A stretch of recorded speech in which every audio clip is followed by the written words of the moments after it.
Pu'un. That was the word that kind of triggered this video. I was with a good Thai friend of mine, and he talked about that being a big, maybe he was saying, I think he was saying the big reason why a lot of Thai people are sort of fearful of socializing with us. And that word translates to exploitation, or taking advantage of others. Interesting. I suppose there's lots of ways you take that, but this video is going to be about doubling down on, I think I've picked 3 key things that over the last couple of weeks have happened organically.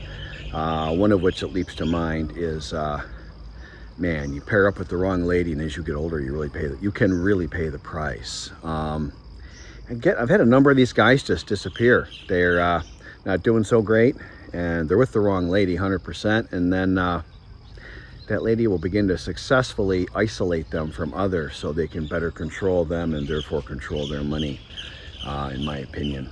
But when you're overseas, man, you got no backup. You got no backup over here. You got to really be. It's not like me and a bunch of my buddies are going to go ride over there and rescue the guy. Shit, I don't know where he lives. I don't know. It's none of my business. Anything I do would be illegal. I'm not going to prison. So, not here, that's for sure. Anyway, so this will be my intro. I want to make the whole video here, but I'm tight on time this morning. I got to take Fawn somewhere. So, I'll edit that out.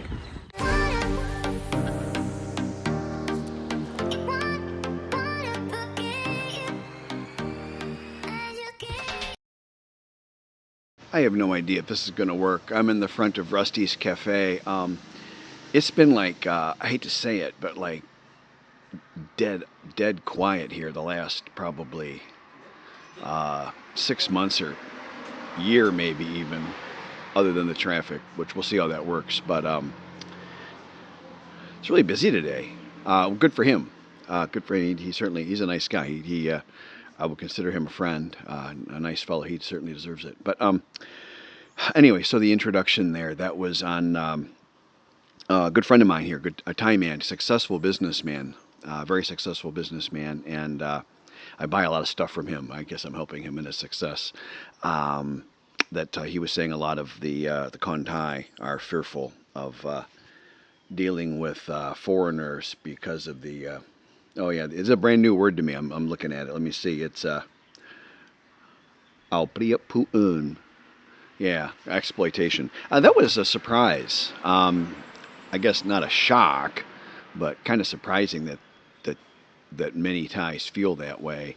The other thing would be the fear of losing face, but and then the other thing that kind of made me think about making a video like this is I get the occasional comment on my channel, not too often, but it probably reflects the sentiment of a lot of people that maybe don't watch my channel or haven't watched very many videos, or at least it'll give you an insight to maybe a lot of people that are here, a lot of foreigners here. And I guess I'll start with the language. I think it's worth it to at least speak some basic Thai, and that's achievable for most people.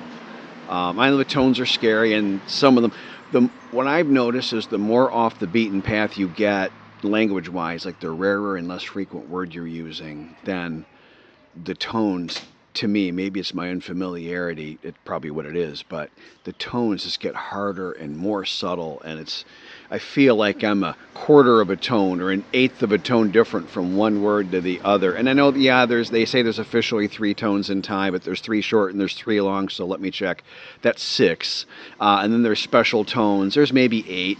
But then the problem is how they combine it with different vowels and consonants and the rules. There's many, many, many rules, and they have 3 classes of consonant: high class, low class, and mid class, in that order, by the way, which is also odd. And I mean, they do not sound the same. There's no way you can tell me those sound the same. That's just not true. So it does get more difficult. But my point is, if you stay in the basic language of hi, how are you, and my name is, and let's go over there, and turn left and turn right and such like that, it's really not so bad. If you're thinking that you don't even want to speak basic Thai or anything, I would say rethink that and consider trying it, and be very, very careful learning how you learn, because when I hear from the Thai language teachers and at the professional teachers, not like the bar girl at the corner that says she'll teach you Thai. Don't do that. That's terrible. But those little cultural Thai vehicles, those are 3,000 US. You can buy them basically. They're made from used parts in China, but they assembled them brand new, paint them fancy, and they're $3,000. So there you go. You can pick up a lot of chicks with one of those. Look at that.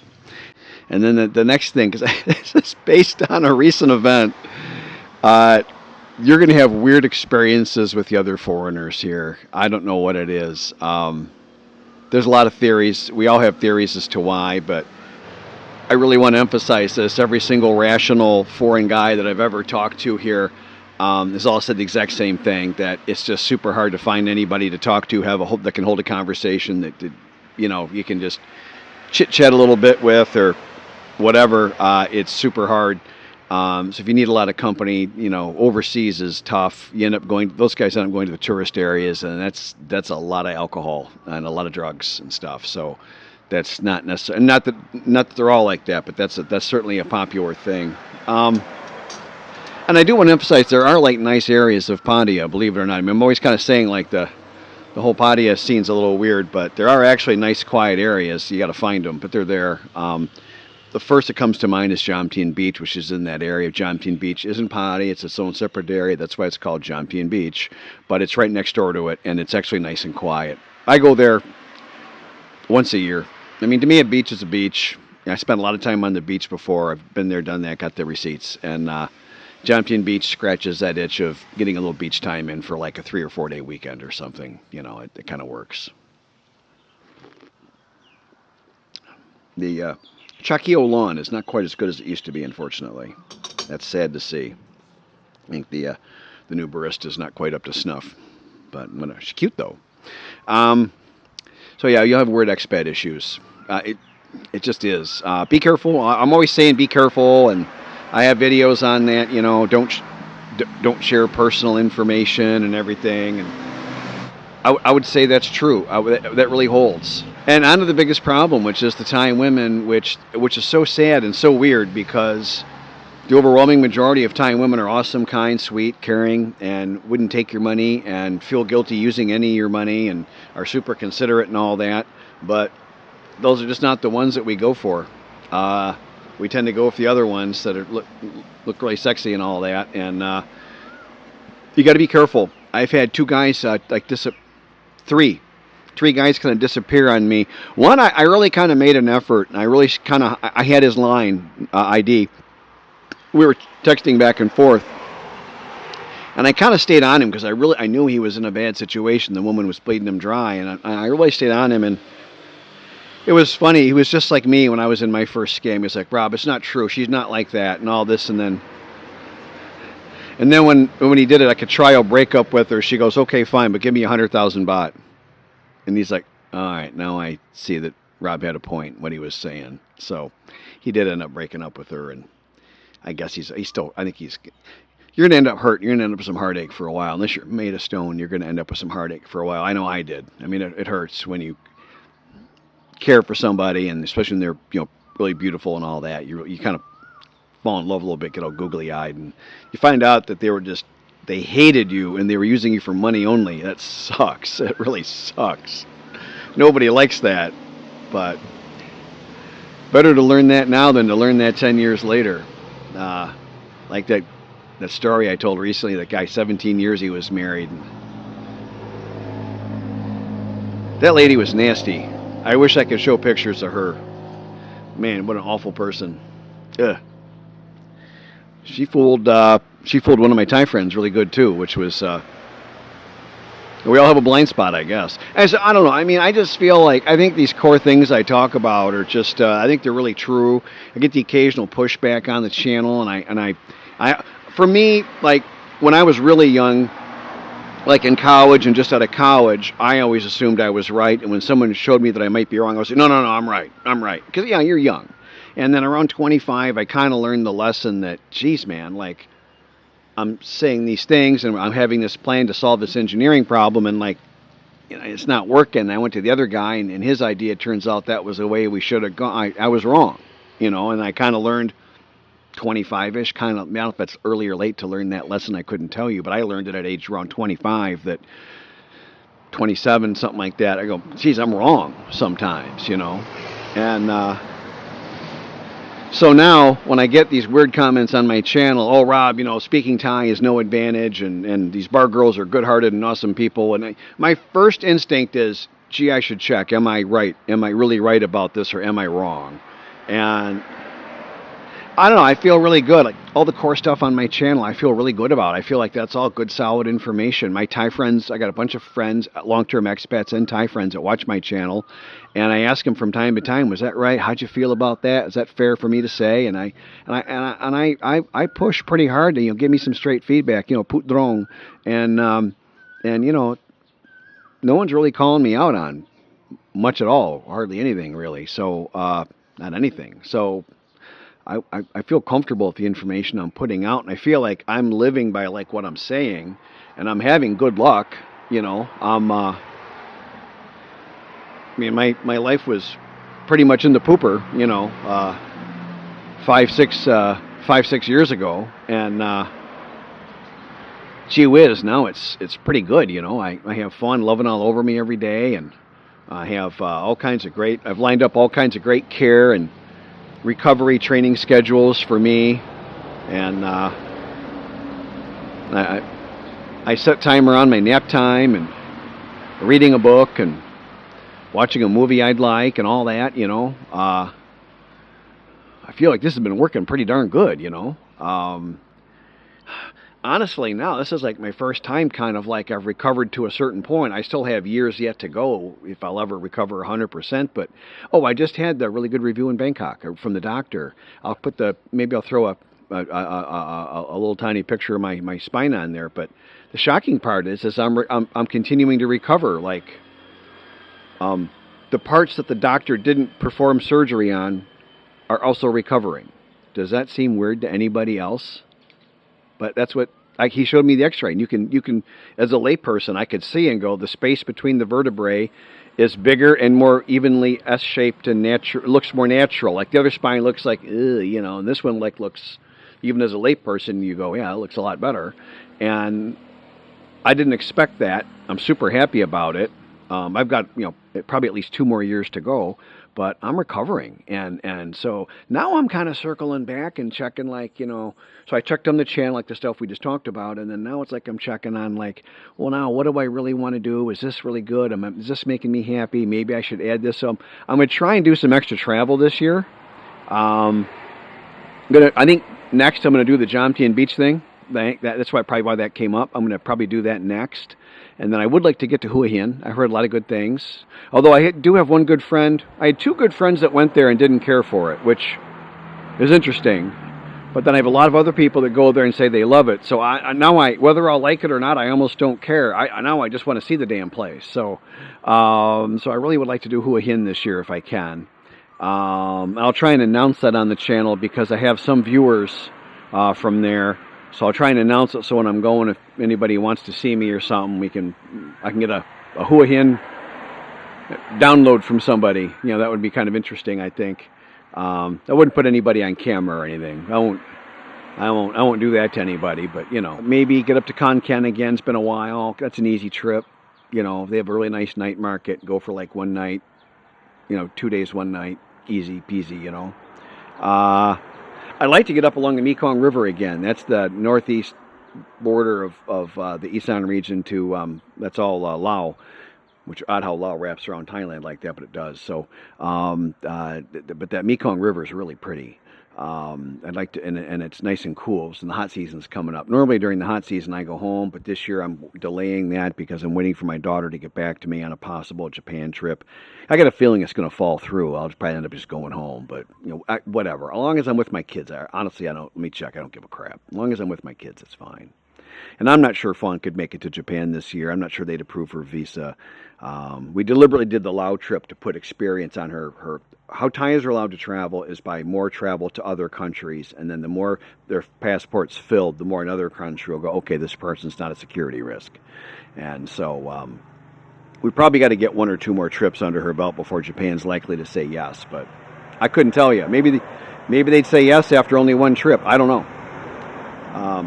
I don't know how they count it, because her sister's been to Japan and didn't have a problem. Same last name, obviously. So maybe, I don't know. But that's a big maybe. And other than that, I've just been enjoying my schedule, and I'm going to try doing some Muay Thai training. Not Muay Thai. Muay Thai is fighting. I don't want to fight anybody again. I don't want to be knocked in the head. I've probably been knocked in the head 1 too many times. Here comes one of those trucks. But I just want to do the no contact, the pattern work. What do you call it? Where one person punches and you catch the punches, and then then you punch and they catch your. There's that training. I just want to do like private study, like once a week or twice a month or something. Just hire a tutor, private tutor for the Muay Thai, and translate those movements, and then I can study at home. I've got a bag at home. I've got a bag at my gym I go to, and I can then kind of get my head. Basically, as an encourager to get my head around it, and then I've been kicking the bag a little bit on my own. I mean, I'm more than qualified. I'm qualified to teach others. I could open up my own school, but I've forgotten too much. And oh yeah, I'm old. But if those things all weren't true, I could, but you get the idea. So I'd like to do that. I still probably have at least maybe not quite a handful of months yet. I want to continue my strength training, not strong training, just getting natural, normal strength back. I'm just recovering. I want to recover a little more first. And look at this weather. It's just gorgeous. It's so beautiful out. I mean, they have air conditioning inside, but this is a nice breeze here, and I'm loving it. And I do hope the sound isn't too bad from the truck, 'cause I don't think I'll film from here frequently, but I thought I'd just try something different for you guys. But that's kind of what's going on. So I'm going to kind of double down on the idea of you should speak a little Thai. You should be careful of the ladies. You're going to get weird expats. Oh, let's circle back to the expat stuff. So I think that's all driven on jealousy. I've checked with a bunch of my friends about that, and we've gone through and kind of picked apart a bunch of like kind of more famous incidents. And I think that's all jealousy, which comes from insecurity and all that kind of stuff. So it's funny. I think it's kind of ironic, because guys come here and they see that the Thais are very jealous of each other, and you have to be very careful and they get very jealous between each other, not just the women, but the whole culture. But we're really the same. I mean, it's like really the same. And sometimes that does hit me. The more things I see are different here, also there's a lot of things that are just the same. And I find it kind of interesting and humorous in an entertaining and a good way, But that's one reason I think it's smart not to talk about your own personal stuff too much here, because other people will just get jealous, and then they'll kind of come after you, like socially. You can get physical threats. I've had that. Someone's angry that you've built a house, that you bought a car, that your shirt is nice. Like, it's weird. Like, you went and just ordered the steak and didn't think about it. What are you, rich? What are you showing off? Dude, I'm having a steak. The heck, You'll get you will get this. You will absolutely get this. Some of it's guys over 50. We are what we are. I mean, I didn't either. Very few guys over 50 really improve their circumstances. That's just not how life works. Over 50, we're kind of been there, done that. We're not going to do a whole lot. It's odd. You can, but it's odd and rare to achieve some kind of new greatness after the age of 50. We generally just don't do that. If you look it up or look at some psychology channel, that's just how we operate. And so you got a guy over 50, and then and then a lot of us come overseas for financial considerations to ease our cost of living, which I did, and then that's going to make a person more prone to jealousy, obviously. Yeah, definitely mediocre on the chai tea. That's too bad. I just had a super weird experience with a guy that I used to know, and I haven't seen him in years, and he had another friend that he used to hang out with that by coincidence I ended up being friends with that guy, and both of us ran into the other guy, and we're like, and the guy acted super, like, just socially inappropriate, just absolutely inappropriate behavior in public. And we later obviously talked about this, and we're like, what the heck? Really, really flipping odd behavior, and very rude, very, very rude. Really strange. I wouldn't say hard to understand. I'd say impossible to understand. And I've had a dozen such incidents like that, of like the strangest damn behavior from a Westerner here. And then, like, back in my entire life of 57 years living in the U.S., I've had that maybe 2 or 3 times. And here I've had like a dozen of those, and I've been here only like 4.5 years. So it's weird. And I think this attracts weird people, and then this does weird things to their minds. It makes it even more weird. That's my theory. But please comment on some of this. What do you guys, what do you think? You know, but I mean, obviously you'll meet nice people too, but man, it's slim pickings. You want to be real careful. And people will pretend to be your friend and pretend to be more normal, and then deploy later on.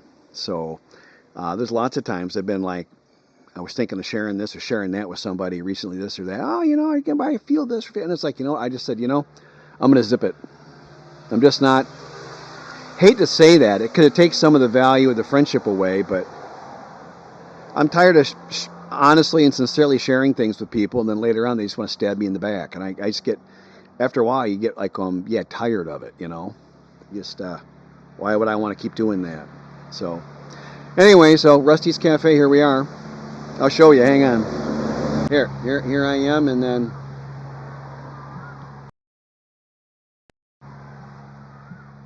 there's the cafe.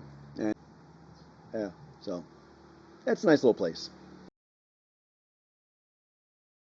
Just sitting here in front of my house chilling. Fawn's over there over a little tiny, like a hibachi barbecue with some charcoal. And just talking about a couple of foreigners that we know here. And I'll tell you, when your health goes down and you're not as sharp, and you get below a certain limit, and you struggle daily, if you've chosen poorly, you've married someone that worked maybe in the sex industry, and you're counting on them to care for you in your poor health, based on some recent examples I'm seeing, man, that's not a good idea. It's I'm not making fun. It's ugly. People drop off. You can't contact them because their phone just goes out for some mysterious reason when their health fails. And I can't say this for sure because I don't know, but I have seen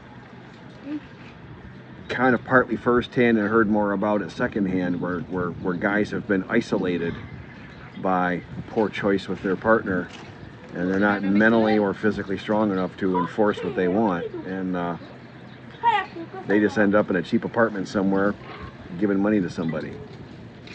I'm not joking. This is ugly, and dang, I see this too often. You really should be careful. I wasn't going to film them. It would be wrong on a number of levels, but I just got a really nice invitation to go to the next big government event. The big guy just invited me, and then he goes, "Well, have a smoke." And I'm like, "Yes, absolutely." That feels good. You know, I like that stuff. I like it's odd. I like being appreciated. Isn't that weird? Here, we'll do this in the garden. At Fawn's work. Yeah, there's nothing in the background that I'm supposed to watch out for. Got to follow the rules. I like to follow the rules. I don't want to hurt anybody. I don't want to annoy anybody. Pu'un. That was the word that kind of triggered this video. I was with a good Thai friend of mine, and he talked about that being a big, maybe he was saying, I think he was saying the big reason why a lot of Thai people are sort of fearful of socializing with us. And that word translates to exploitation, or taking advantage of others. Interesting. I suppose there's lots of ways you take that, but this video is going to be about doubling down on, I think I've picked 3 key things that over the last couple of weeks have happened organically. One of which that leaps to mind is, man, you pair up with the wrong lady, and as you get older, you can really pay the price. There's Kevin. We're chilling. We're at this really cool outdoor restaurant. I'm just staying above all the patrons so I don't get anybody. There's the bar. A lot of taps. Very nice. Come back around here, and there's the Bangkok River. I'm going to zoom in, and you can see Fawn. I'll highlight her, but she's right there, back us to us. I just took a picture of her. I'll show that. That's the boat she's going on. She's doing the dinner cruise, which we've done 2 or 3 times. It's really nice. But Kevin and I wanted to do a romantic dining on the terrace experience. Apparently, I'm not quite sure what's happening there. But Bangkok, baby. It's really cool. It's really nice. I wish we could see that Jack's place from here. I don't think we can though. I think it was like that. I'm not sure if that's it though. There's no sign from here. I think it's down the river more.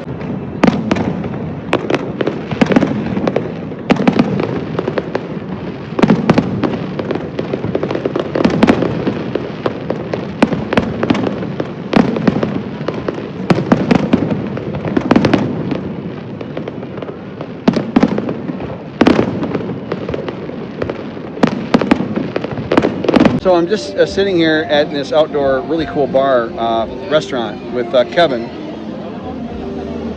who's from, well, Northern California. Is that Northern California? San Francisco area. San Francisco area. Yeah. Do you say Bay Area? Is that how you say that? Bay Area. I'm saying it like a local. And last night he had 2 draft beers, a 5% beer, and I had 2 margaritas that were pretty strong. And then so we decided to celebrate the fact that that's the most alcohol I've had in probably 3 or 4 years and still felt okay after. So we decided we're going to celebrate that by drinking more alcohol. Right? That's logical, right? Love you and miss you. So it was a very successful trip. Here's a really nice typical shot of me and Fawn. She's so pretty. And then here's me with her and her 2 boys. We let them come along as well. They wanted to see Bangkok a little bit and do the cruise. I think they're excited about the dinner cruise and the food, in all honesty. It's a very pretty riverfront. Bangkok's quite the city. I'm sure you're thinking that already. Absolutely worth a visit or 2 or 3. It's a big urban environment, obviously. I get a little tired of it and all the walking in taxis and stuff after 2 or 3 days. But for those 2 or 3 days, I'm having a very good time. Obviously, every day we do at least one really interesting or nice or fancy restaurant or something. And you see all the rest of these photos all kind of explain themselves. They're quite... there's a guy living my dream. Look at that. He doesn't give a care about anything. And there's the Icon Siam Mall where we were. We had a fantastic time shopping, looking around in that amazing rooftop dinner. And that was a very good beer, which, again, Bangkok has all the international stuff you just won't get in the village. This is Rob. Video's over. I'm closing my gate. But if you've been liking or subscribing, or and praise God if you've been a member of the channel, I really appreciate you. I appreciate everyone that watches. You have a great day.